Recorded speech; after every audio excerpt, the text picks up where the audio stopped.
أعوذ بالله من الشيطان الرجيم بسم الله الرحمن الرحيم الحمد لله رب العالمين وأصلي وأسلم على أشرف الأنبياء والمرسلين محمد صلى الله عليه وسلم وأشهد أن لا إله إلا الله وحده لا شريك له له الملك وله الحمد وهو على كل شيء قدير أما بعد. Draga braćo, uz Allahu subhanahu wa ta'ala pomoć mi ćemo nastojati da obradimo ovo jedno sigurno od najznačajnijih dijela iz oblasti akide koje se zove Šerhu Sunne od poznatog i velikog učenjaka imama Ebu Muhammeda Hasana ibn Alije ibn Halefa al-Barbaharija, koji inače spada među učenjake sa područja Hinda, jer pridodato je njegovo ime području Barbahar koji se nalazi u području Indije, a obilježje ovoga dijela jeste što nema mesele, nema pitanja iz oblasti akide, iz oblasti islamskog vjerovanja, a da ovaj imam u ovoj kratkoj knjižici, ali sveobuhvatnoj, nije spomenuo. I također jedna od odlika ove knjige jeste što je ovaj alim, ovaj učenjak poprilično žestoko nastupao u odnosu na novotare, sve u cilju da bi zaštitio sunnet, odnosno akidu ehli sunneta wal džemaa.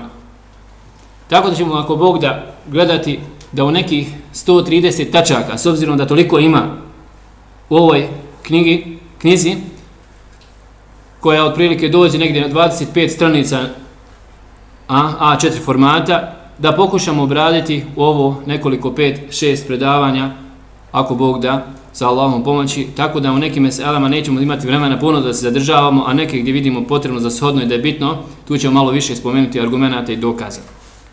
I čitat ćemo knjigu na arapskom i prevodit ćemo i onda komentar. Kaže imam Barbahari: Alhamdulillahi alladhi hadana lil islami wa manna alayna bihi wa akhrajana min khayri ummah.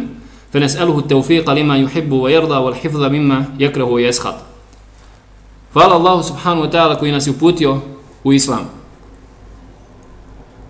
Braćo moja draga, zahvala, hamd u arapskom jeziku podrazumijeva zahvala Allahu subhanahu wa ta'ala na njegovim osobinama, prijelaznim osobinama.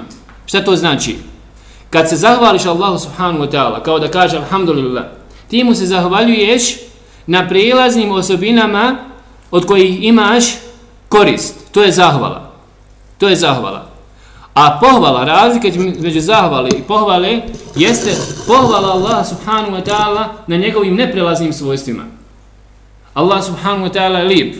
To je osobina Allaha, ali to nije prijelazno svojstvo.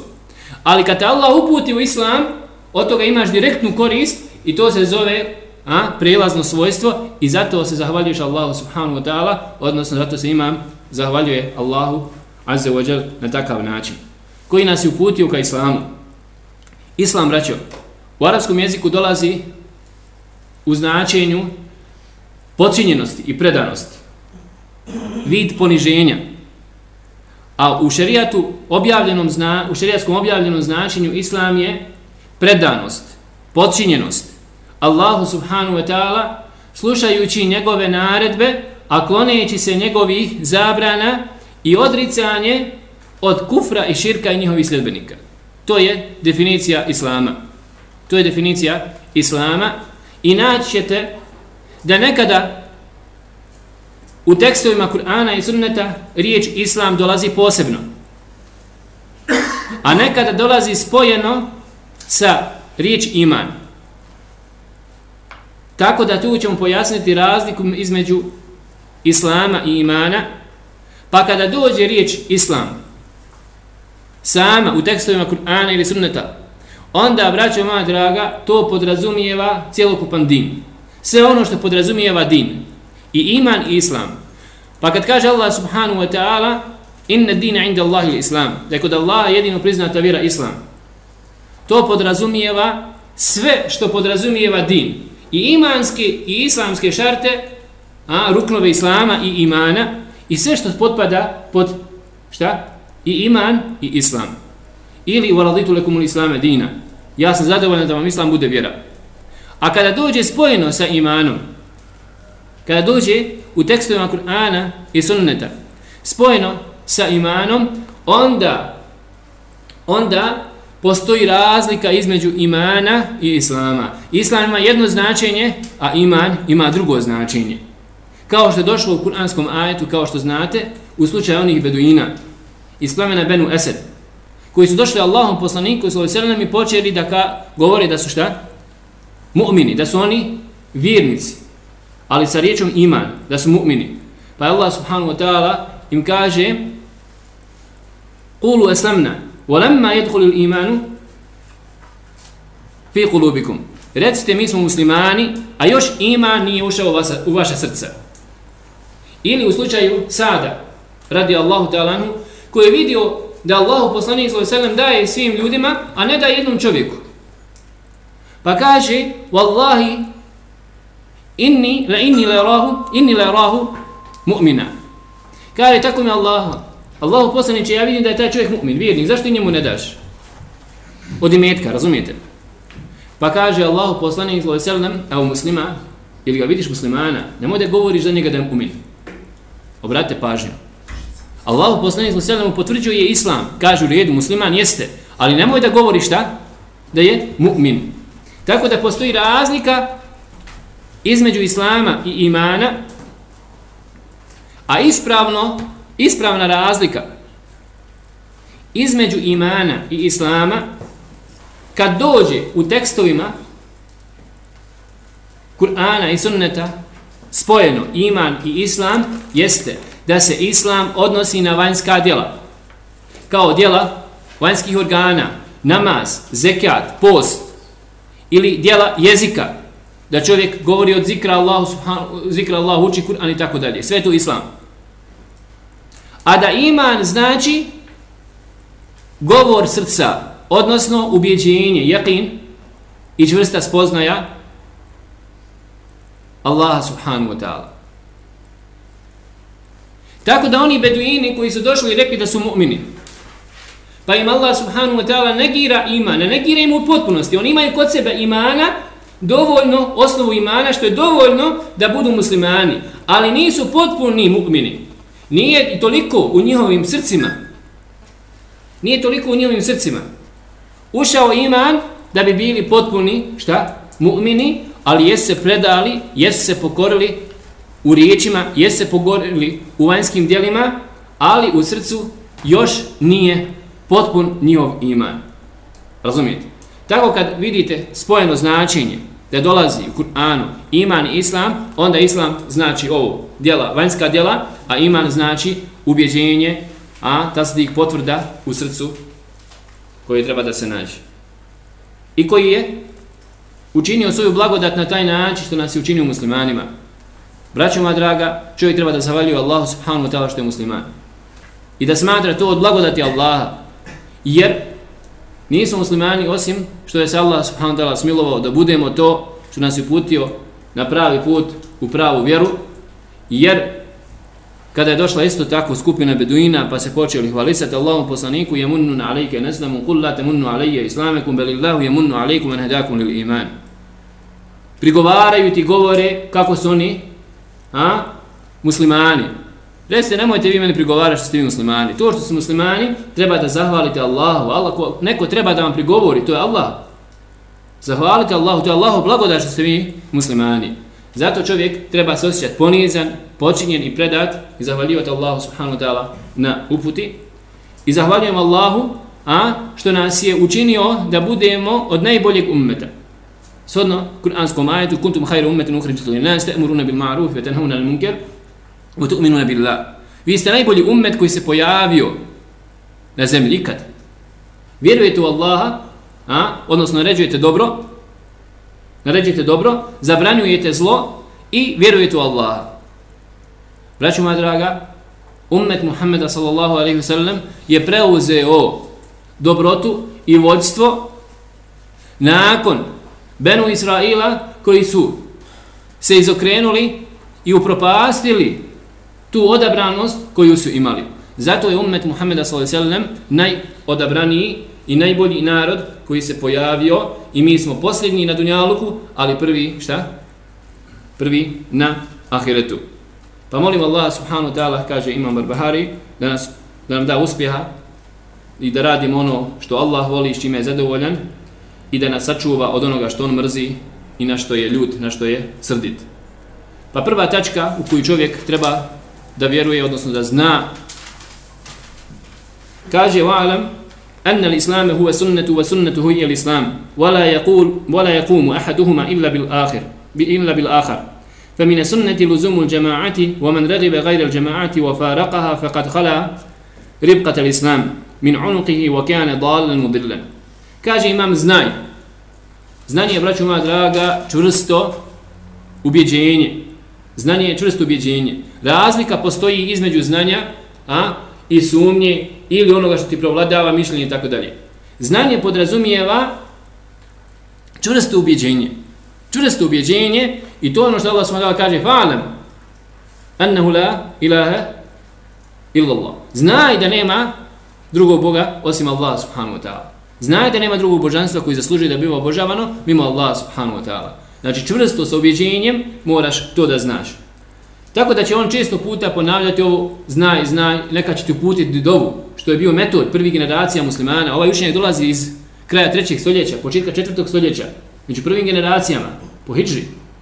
I to je bio metod prvih generacija muslimana, imama, kad podučavaju, podučete, a i upućuju Allahu subhanahu wa ta'ala dovu za tebe. Znaj da je islam sunnet.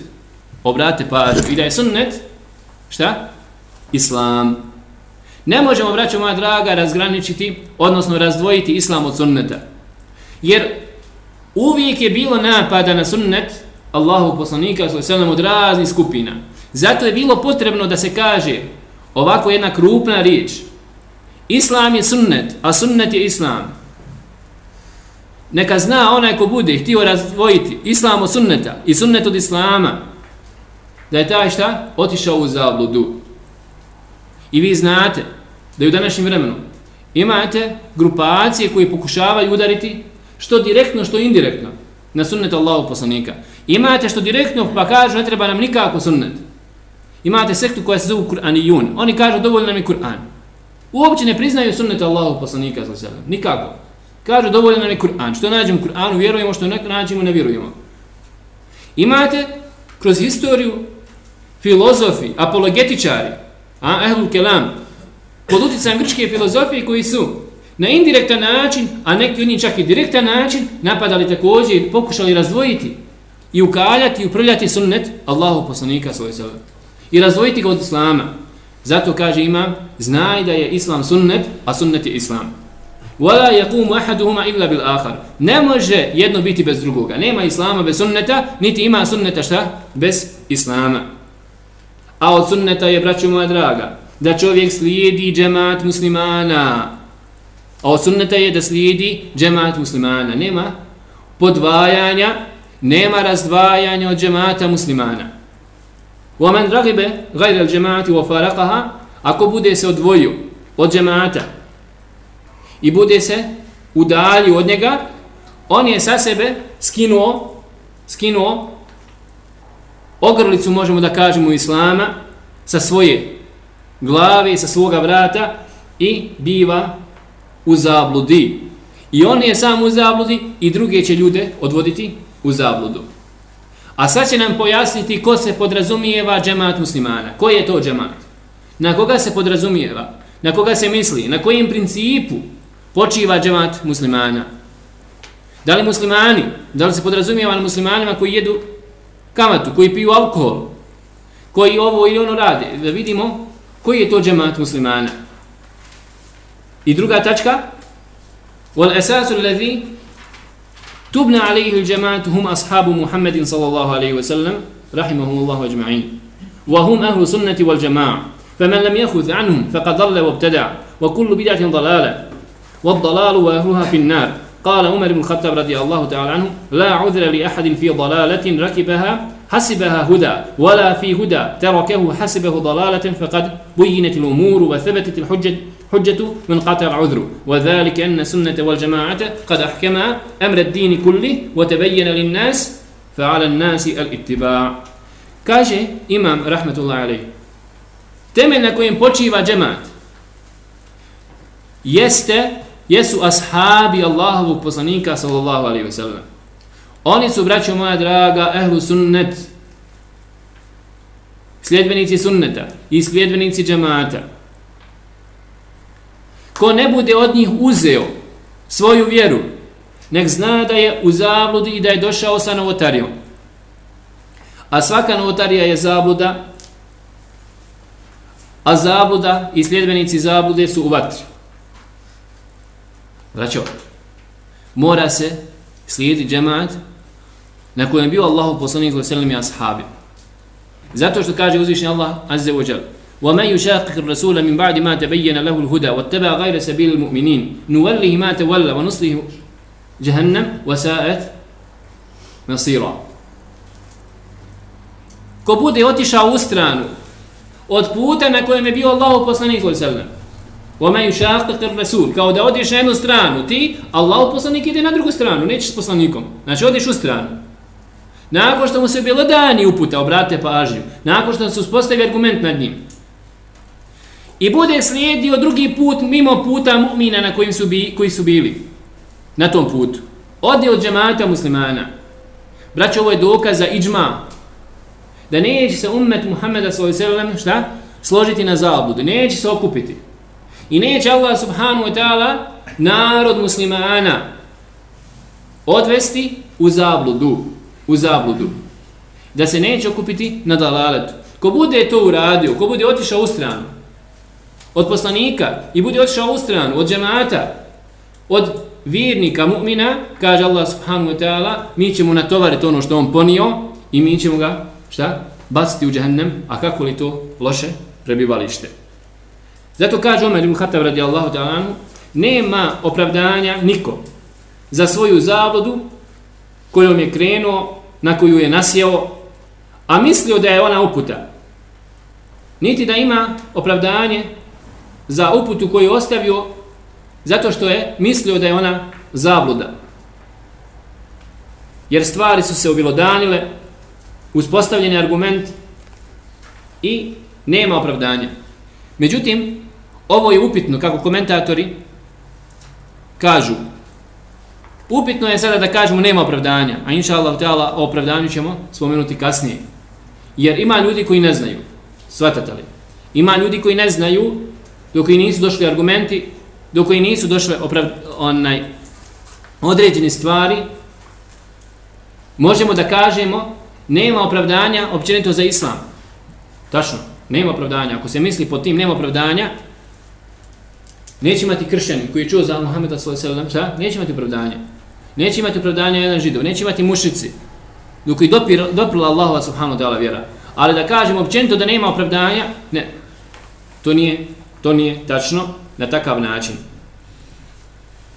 Zato što je sunnet i džemaat presudio, odnosno pojasnio sve stvari vjere i pojašnjene ljudima, tako da ljudi moraju samo da slijede. Hoće da ti kaže, ova vjera je slijeđenje. Nemoj da dolaziš nešto, sa novim stvarima. Pojašnjeno je sve ćeš naći u Kur'anu i naćeš u sunnetu Allahu poslanika sallallahu alejhi ve sellem. U tom kontekstu Ahmed ibn Hanbal kaže: nemoj nikada reći neko mišljenje, a da prije tebe neko nije to mišljenje rekao, iznio. Nemoj ti da dođeš sa svojim mišljenjem. Znači, kad govori na osnovu nečeg mišljenja koje je prije tebe došao i rekao ga. Jer na taj način skidaš odgovornost sa sebe, na taj način čuvaš vjeru. Treća tačka. وَعَلَمْ رَحِمَكَ اللَّهِ أَنَّ الدِّينَ إِنَّمَا جَاءَ مِنْ قِبَلِ اللَّهِ تَبَارَكَ وَتَعَالَى لَمْ يُوضَعْ عَلَى عُقُولِ الرِّجَالِ وَآرَائِهِمْ وعلمه عند الله وعند رسوله فلا تتبع شيئا بهواك فتمرق من الدين فتخرج من الإسلام فإنه لا حجة لك فقد بين رسول الله صلى الله عليه وسلم لأمته السنة ووضحها لأصحابه وهم الجماعة وهم السواد الأعظم والسواد الأعظم الحق وأهله فمن خالف أصحاب رسول الله صلى الله عليه وسلم في شيء من أمر الدين فقد كفر. Kaže, znaj, Allah ti se smilovao. Da je vjera došla od uzvišenog Allaha. Braćo, vjera Islam je vjera od Allaha. To je Allahova vjera. To nije vjera tvoja. Nije vjera ovoga, onoga. To je vjera Allaha. Došla je od Allaha.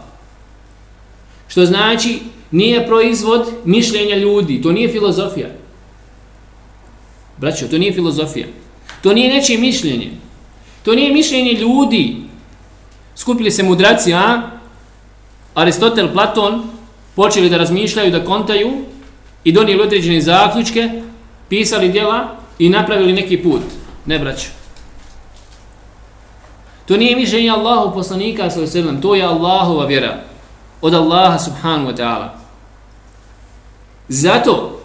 Zato ćete naći da su učenjaci osudili bilo kakav upliv mozga, razuma po pitanju Allahove subhanahu wa ta'ala vjere, po pitanju akide, jer vjera je da se vjeruje i da se prihvati onaka kakva je došla od Allaha subhanahu wa ta'ala. A kada su ljudi počeli da filozofiraju, kada su ljudi počeli da raspravljaju, kada su ljudi počeli da argumentu, da dokazuju neke stvari za koje nema potrebe uopće da se dokazuje, koje su stvari jasne, kad su počeli da se bave filozofijom, da prevode sa grčkog jezika, na arapski jezik, filozofska djela, počeli da upliču se u rasprave, u priče, da pričaju o Allahovim osobinama, da argumentuju, da dokazuju i tako dalje, braćo moja draga, tada se pojavile velike sekte, velika razilaženja, velika mimoilaženja. Vjera je da se prihvati onako kako je došla od uzvišenog Allaha subhanahu wa ta'ala, zato kažemo, naćete žestoke osude prvih generacija muslimana po pitanju filozofije, po pitanju apologetike. Kaže Ebu Jusuf, rahimahullah, učenik Ebu Hanife, poznatom Mu'tezili Bišru, El-Murisiju, kaže, znanje o filozofiji je neznanje, a neznanje o filozofiji je pravo znanje. Da ti Allah sačuva, znači razum, da ti sačuva pamet. I on kaže, kad čovjek postane učenjak u apologetici, postaje tada, kaže se za njega da je postao heretik, odmetnik od islama. Ili, optuži se da je postao heretik. Zato, braćo moja draga, čuvajte se rasprava, čuvajte se priče, čuvajte se na takav način međusobnih trvenja, glođenja, rasprava, jer malo ljudi ulazi iskreno u raspravu. Da mu je cilj, da dođe do istine. Malo ljudi. Imam Šafija, kaže, nikad nisam poželio da uđem u raspravu, nikad nisam ušao u raspravu, halalite, a da nisam poželio da istina bude kod sugovornika. Da on pobjedi, da on bude u pravu. Ko to od nas može? Ko to od nas može da prečisti svoje srce na takav način? Nego ulazimo u raspravu i priču, želimo da dokažemo samo svoj stav. Imate situacije, neće uopće čovjek da sasluša. Ma uopće te ne sluša, dok ti pričaš, on već razmišljaš da ti kaže, da ti odgovori. Kakva je to rasprava? To je samo prazan govor i prazna priča. Kaže Imam Šafija, rahmetullahi alejh, moj sud po pitanju apologetičara jeste da trebaju biti udarani sa palminim listovima i sa papučama i onda da se stavi na jahalicu, na magarca i da se provoda po ulici, tako, među narodom i da se kaže ovako treba kazniti one koji budu ostavili Kur'an i sunnet i prihvatili se jalove prazne priče. Također, on je rekao u jednom stihu, kullul ulumi sival Kur'ani mežgaletan. Svako znanje mimo Kur'ana, odnosno svaka nauka mimo Kur'ana je trošenje vremena, illa al-haditha wa illa al-fiqha fi din, osim haditha i fikha u Allahovoj vjeri. Znanje je, pravo istinsko znanje je ono znanje gdje se govori haddethena, pričao nam je taj, misli se na hadith Allahov poslanika sallallahu alejhi ve sellem, wa ma siwa dhaka waswasu shayatin. Sve mimo toga su vesvese šejtanove. Ovdje se, braćo moja draga, ne podrazumijeva i ne misli se šta? na nauke koje su korisne za ljude koje možda neki od vas studiraju, nego se misli prije svega odgovor šta? Filozofiji, odnosno ljudima koji se bakću filozofskim temama, pričama, a dokazivanjem određenih stvari, jalovim raspravama, od kakvih nikako nema fajde, nego koji proizvode šubhe i smutnje i sumnje u ljudskim srcima. Jedan od imama koji je bio ešarija, koji se bavio apologetikom, imama od njih, kaže: poželio sam da umrem na vjeri staraca. Star čovjek koji ne zna ni čitati ni pisati, on je pun imana, smirenog je srca, a ovaj pun šubhi. Kaže: poželio sam pred smrt svoju da umrem na vjeri staraca. Jednom od njih pred smrt isto tako pojavili se crvi u desnama. Počeo je, dobio bolest i kaže: mislim da me Allah subhanahu wa ta'ala dunjaluku još kaznio zbog toga što sam pričao praznim govorom. Zato, braćo moja draga, obratimo pažnju. Ova vjera je od Allaha subhanahu wa ta'ala i nije proizvod ljudskog razuma. Čak islamski učenjaci upozoravaju da ne bi trebalo reći islamska misao. Sada, kao što imate izraz, islamska misao. Nema u islamu misli. Nema islamske misli. Razumijete? Misao je proizvod čovjeka. Misao je šta? Proizvod čovjeka. A znanje je kod Allaha subhanahu wa ta'ala i kod Allahov poslanika sallallahu alejhi ve sellem.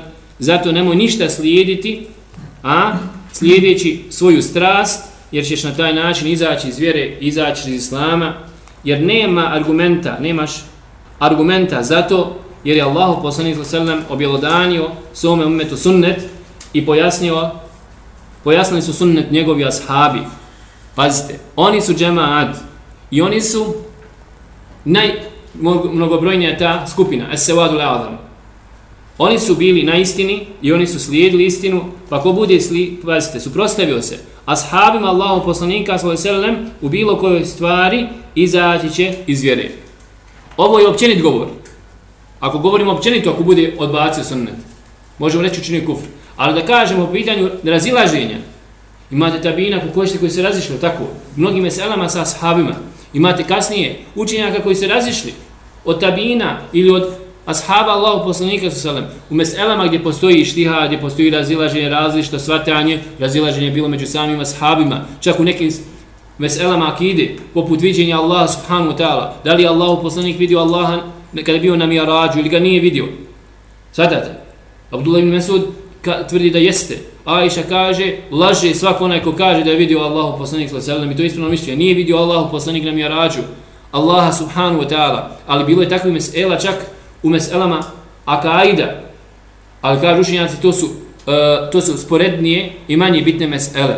I ste razumijeli, nije bilo razilaženja među ashabima u temeljnim i krupnim pitanjima islamskog vjerovanja, islamske akide, razumijete? Nego je bilo ako nekim sporednim meselama, pa ako je bilo razilaženje među samim ashabima, različitog shvatanja i razumijevanja tekstova Kur'ana i sunneta Allahu poslanika sallallahu alejhi ve sellem, svakako da i kasnije bilo razilaženje i ne misli se na to.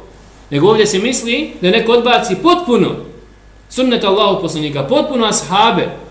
U ovom kontekstu mogu se dovesti mnoge grupacije neke koji svoj put, svoju vjeru grade na odbacivanju ashaba Allahu poslanika poput šta? Šija, Rafidija i tako dalje.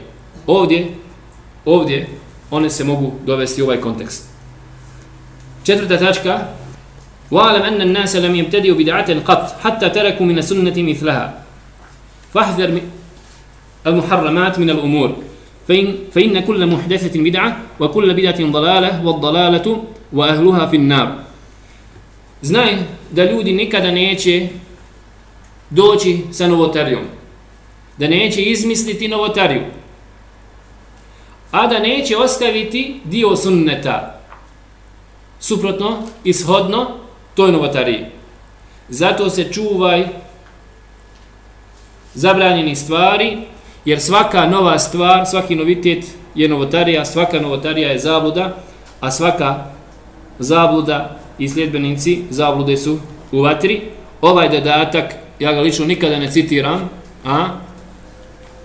nikada ga ne citiram prilikom hutbe, da je svaka šta? Okulu bidatin, dalal, okulu dalatin, okulu dalatin, finnar.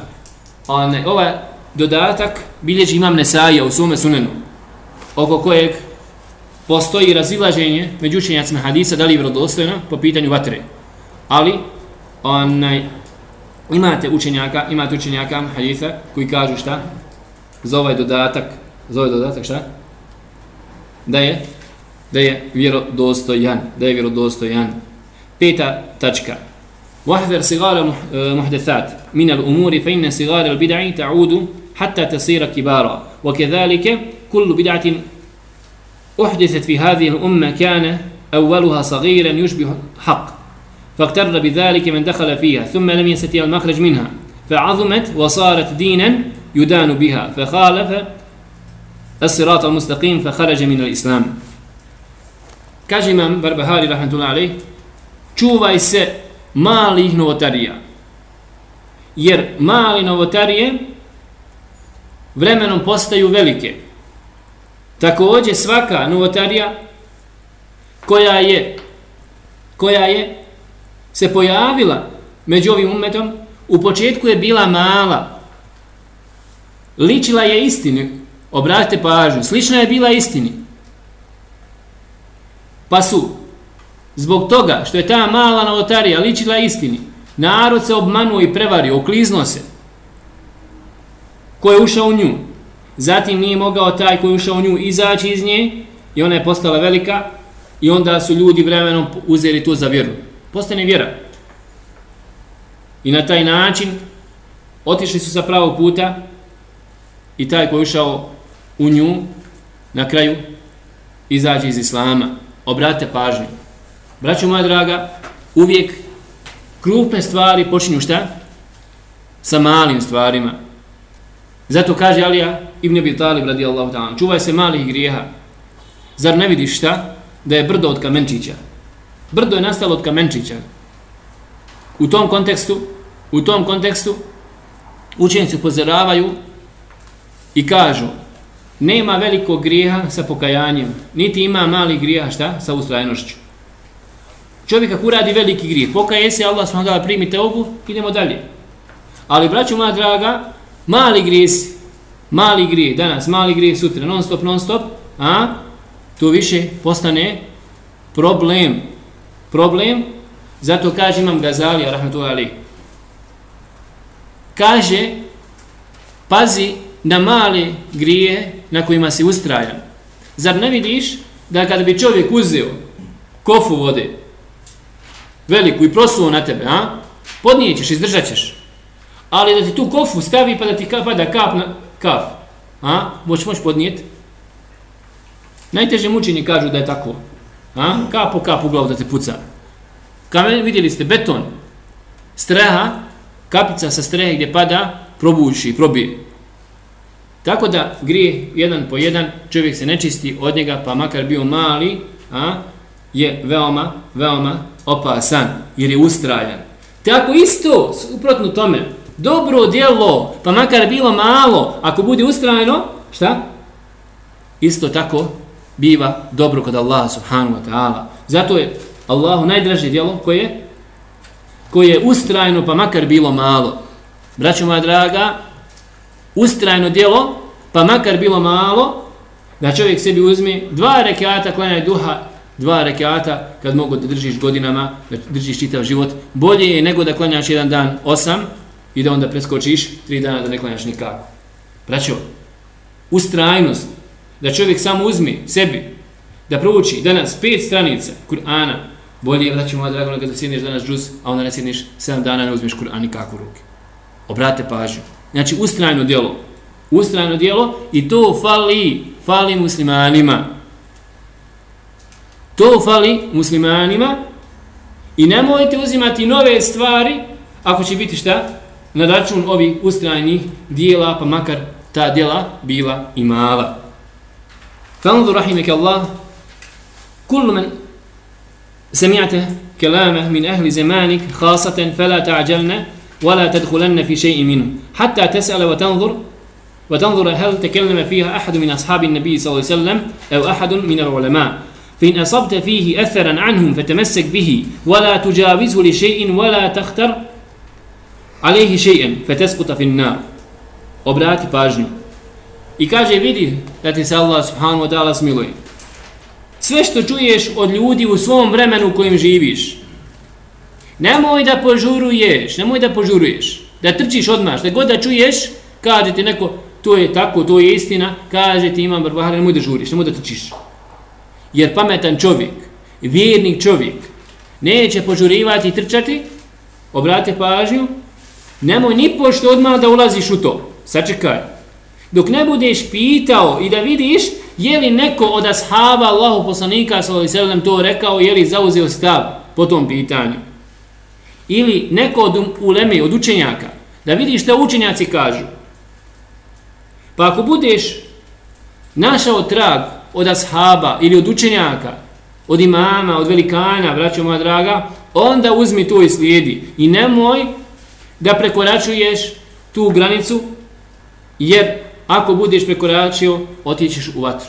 Braćo, sjećam se, jedan od ljudi koji su bili u tom vremenu, možda kao vođen dave ovdje, na početku rata, dolazim, ja nikad nisam tada čuo da je dizanje ruku u namazu sunnet. Nikad nisam čuo. Ja sam došao kod njega, u posjetu nešto, zatekao nas je akšam. I hoćemo da klanjamo, kaže on meni, Allahu poslanik sa sam dizao ruke u namazu na toliko i toliko mjesta, kaže diž ruke. To je meni toliko bilo neprirodno u srcu, ja to nisam mogao da podnesem. I nisam htio da dižem ruke. Nikad nisam u životu vidio da neko diže ruke. Razumijete? Nikad nisam čuo za to. I nisam htio da radim. Ne mogu da poželim, to je sa moje tačke u tom trenutku bilo, nikako, jer valja sutra braniti, sutra kada neko bude upitao zašto dižeš ruke, reći, tu upući da nisi sabrana osoba, da nisi pribrana osoba. Nakon namaza počeo on da diže ton tako, ja tebi kažem, Allahu poslanik, ja tebi, možeš ti pričati tu koliko hoćeš, ali, čekaj, polako, nekada ja tebe ne znam uopće, ko si ti čovječe, ne znam te, razumijete, braćo moja draga, vjera je, braćo, sened. Čovjek nije te stvari znao, ali jednostavno ne možeš prihvatiti na takav način. Pogotovo čovjek ti priđe na pogrešan način, na pogrešnim metodom. Ne znaš čovjeka. Može bilo ko da ti dođe da sutra će reći, nije na 4 mjesta, na 5 mjesta. Preko će ti doći, između dvije sežde. Ili prije odlaska na dizanja sa sežde i tako dalje. Pobrkat ćeš, nećeš čuvati svoj stav i napravit ćeš zbrku. Razumijete? Tako da nemoj nikad požurivati kad čuješ novu stvar. Obrati pažnju. Šta ti kaže? Kad čuješ novu stvar. Pogotovo od čovjeka ili od ljudi u koji nemaš povjerenje ili koji nisu na stepenu da mogu da pričaju određene stvari. Nemoj da požuriš. Sačekaj. Uzmi. Nemoj odbijati na takav način, ali nemoj ni prihvatati ni požurivati dok ti se ne objelodani, dok ne pitaš, dok ne vidiš. Pogotovo šubhe određene koje ti nalete. Braćo, lijeke, sve ono što ti dođe, što je suprotno ti onome što si ti dotad poznavao, što si ti naučio, gdje ti srce odbija, sačekaj, pitaj, ima neko objašnjenje, pa nije ni učenjak ovaj rekao bez razloga, ako se dotad držao jednog mišljenja, jednog shvatanja, razumijevanja, nisu ni oni rekli bez argumenta, bez dokaza, čekaj, dok ti neko sastavi, dok neko poveže konce u glavi i tako dalje. Jer, braćo, ljudi promijene 10 stavova za 7 dana. 10 stavova za 7 dana. To tako se ne radi. Nego, kaži polako i nemoj požurivati. 6. tačka. وَعَلَمَ أَنَّ الْخُرُوجَ عَنِ الطَّرِيقِ عَلَى وَجْهَيْنِ أَمَّا أَحَدُهُمَا فَرَجُلٌ قَدْ زَلَّ عَنِ الطَّرِيقِ وَهُوَ لَا يُرِيدُ إِلَّا الْخَيْرَ فَلَا يُقْتَدَى بِزَلَلِهِ فَإِنَّهُ هَالِكٌ وَرَجُلٌ عَانَدَ الْحَقِّ وخالف من كان قبله من المتقين فهو ضال مضل شيطان مريد في هذه الأمة حقيق على من يعرفه أن يحذر الناس منه ويبين لهم قصته لئلا يقع في بدعته أحد فيهلك. Kaže Imam Barbahari, znaj da izlazak i odlazak sa pravoga puta biva na dva načina. Prvi način je da čovjek ode s pravoga puta, a on želi samo dobro, želi uputu, pazite, dobro, a ode s pravoga puta, kažu komentatori, ovdje nije tačno.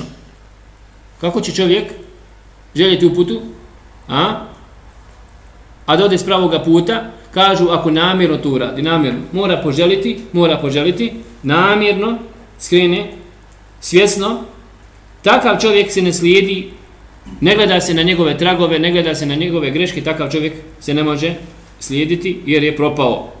A drugi čovjek ode u zinat ode sa pravoga puta i ode suprotnim putem u odnosu na ljude koji su bili prije nas, prijašnje generacije.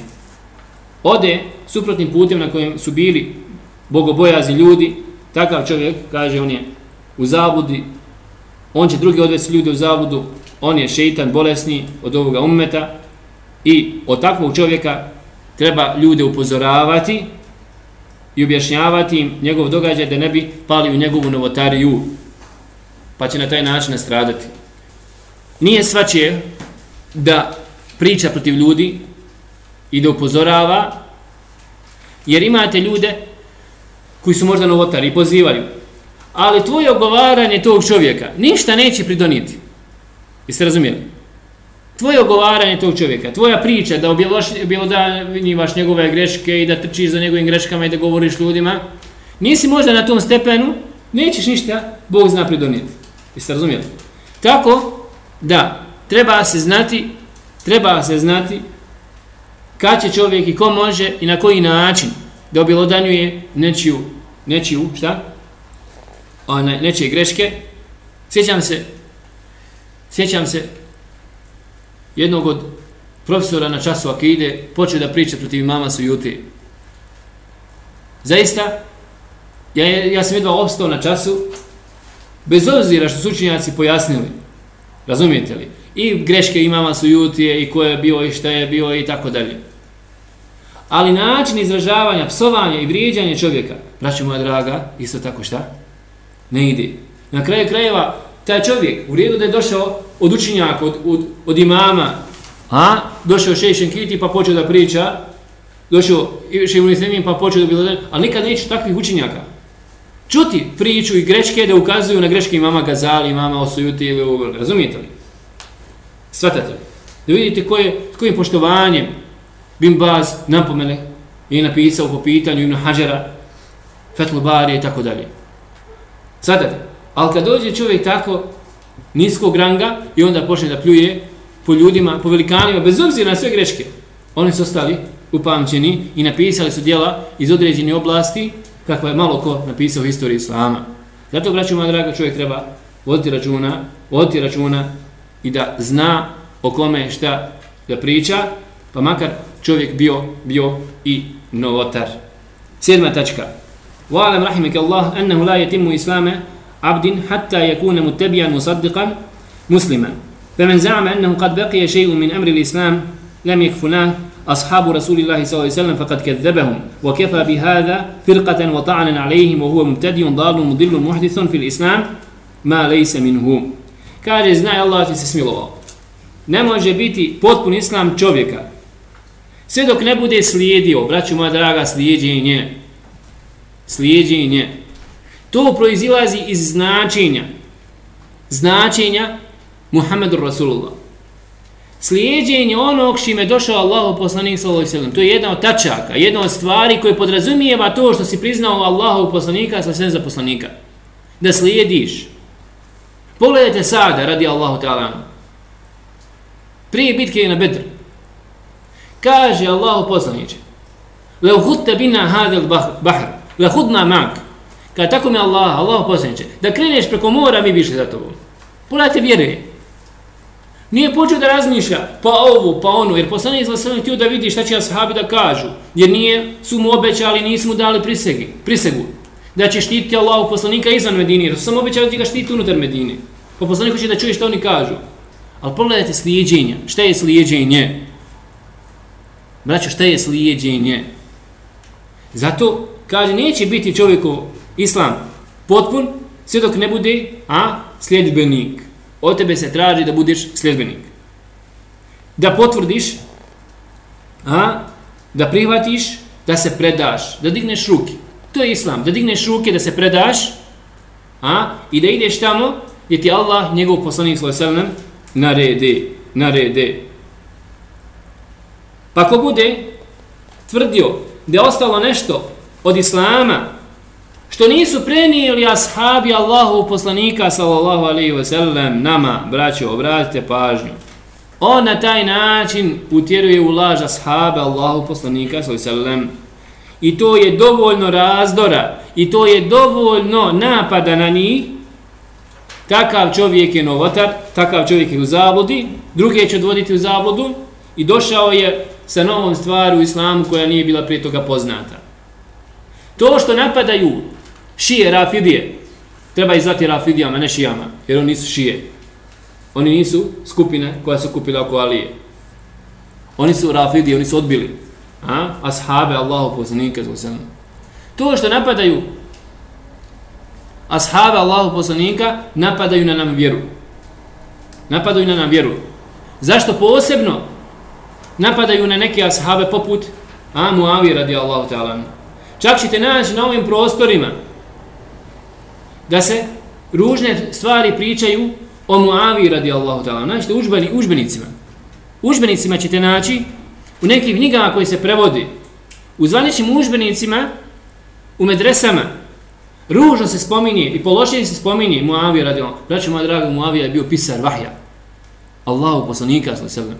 Imam Muslim navodi poglavlje jedno po pitanju Muavije radijallahu ta'ala i kaže, spominje hadith kad je Allahu poslanik poslao da dođe Muavija da zapiše vahj, pa je Muavija jeo, pa se vratio, čovjek kaže nije još jeo, pa je drugi put poslao po Muaviju, opet Muavija nije došao i treći put kad je došao i opet nije bio završio da jede, kaže Allahu poslanik ma ašbe Allahu batnek, kao da Bog da se ne zasitio.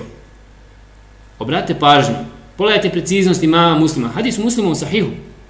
Ovo su pokušali neki koji su bolesni srca da okaljaju ashaba Allahu poslanika sallallahu alejhi ve sellem. A odmah iza toga fik imama Muslima je bio da je naveo hadis Allahu poslanika gdje kaže Allahu, bilo na kojeg vjernika da ja uputim dovu, učini tu dovu milost njemu. Jeste razumjeli? Da Allahu poslanik sallallahu alejhi ve sellem proklete bilo kojeg vjernika, ashaba, kaže da uputi dovu na njega, učini tu dovu šta? Milost i rahmetom njemu. Razumijete, braćo, moja draga? Na ovakav način su pokušavali da ubace šubhe. Ovakve određene sumnjive stvari, nejasne stvari. Pokušali da izokrenu riječi Allahu poslanika sallallahu alejhi ve sellem, a da neće da izokrenu tvoje ili neće druge riječi. Obrate pažnju. Zato se pokušava napasti, a doći, ako Bog da je tačka ko govori o ashabima, kako Ehlu sunne wal džemaa treba da gleda na ashabe. Ashabi su nam prenijeli vjeru i ko bude smatrao da je nešto ostalo što nisu ashabi prenijeli ili da su sakrili ili da nisu dobro prenijeli, braćo, to je dovoljno rasjepa i razdora. Ashabi kod Ehlu sunnete wal džemaa, iđma ummeta je da su svi, šta? Odul, da su svi vjerodostojni, da sve njihove predaje su vjerodostojne. Sve. Jer i njihovu dobrotu i njihovo istinit govor posvjedočio ko? Ko? Reci se. Allah subhanahu wa ta'ala u Kur'anu im posvjedočio dobrotu. As-sabiquna al-awwaluna min al-muhajirin wal ansar alladhina tabi'uhum bi ihsan. Radijallahu anhum wa radu an. Allah im posvjedočio to. Allah subhanahu wa ta'ala im posvjedočio to tako da čovjek treba obratiti pažnju također i na ovu stvar. Osma tačka. Wa'alam rahimaka Allah annahu laysa fi sunnati qiyasun wa la tudrabu laha al-amthal wa la tuttabu fiha al-ahwa bal huwa at-tasdiq bi athari Rasulillah sallallahu alayhi wa sallam bila kayf wa la shar wa la yuqalu lima wa la kayf. الكلام والخصومة والجدال والمراء محدث يقده الشك في القلب وإن أصاب صاحبه الحق والسنة. Kaže, znaj, Allah ti se smilovao. Da nema u sunnetu kijasa, nema analogije. Ovdje se misli na pokvaren kijas. A tu je kijas sa tekstom, sa Kur'anom, uporedu sa Kur'anom i sunnet. Kaže Allah jedno, ti kaže drugo. Kakav je to kijas? To je pogrešan, to je pokvaren kijas, to je neispravan kijas, ne prihvata se. Allah naredio Iblisu, učini seždu Ademu a.s. Naredio mu. On kaže ne, ja sam bolji od njega. Što? Kaj ja sam bolji od njega. Kakva je to analogija? Kakvo je to poređenje? Tako da kažu učenjaci, prvi koji je uradio i učinio analogiju je ko? Iblis. Iblis, čiji je qiyas pokvaren, to je qiyas fasid. Qiyasun fasid.